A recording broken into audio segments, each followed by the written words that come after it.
આટલી તો gap ma'am ખબર ના પડે. તમે કીધું કે 60 years પછી, પણ મને તો એવું લાગે છે મિહિરને તમે લોકોએ ફ્રીજમાં જ મૂકી દીધેલો 25 વર્ષ લાગી.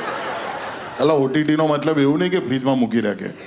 અરે એવું નહીં, એટલું બી ડાર્ક નહોતું. એવું કહું છું કે એ સેમ નીકળ્યા, લાઈક એવું લાગે કે આમ જમાઈ દીધેલા ને પછી હવે ઓગાડીને પછી કાઢે. આપણે આ ક્લિપ અમર ઉપાધ્યાયને મોકલશું, એને બહુ ગમે છે. હા, પોતાના સ્ટોરીમાં મૂકી દે છે. યંગ લાગુ છું કે નહીં, મેં કીધું.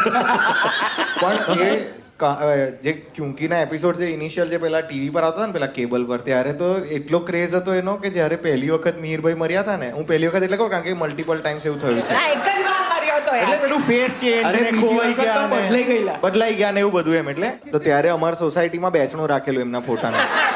હા આઈ એમ નોટ જોકિંગ. હા, એવી ઘણી બધી સોસાયટીઓ ત્યાં બેસણું થયેલું. અને પેલા બરોડાના લોકલ ન્યૂઝ વાળા કવર કરવા આવ્યા હતા એને, અને બધા પાછા રાત્રે રાહ જુએ કે આજે રાત્રે ક્યુંકીના એપિસોડ પહેલા એ ન્યૂઝ આવવાની તો અમે દેખાઈશું ટીવી પર.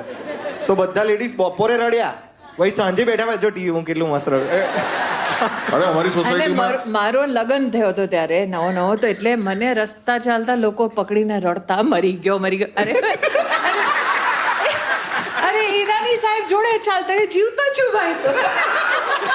મેં એમને કીધું યાર એ વીરાનીની વાતો કરે છે, તારી વાતો નથી કરતા.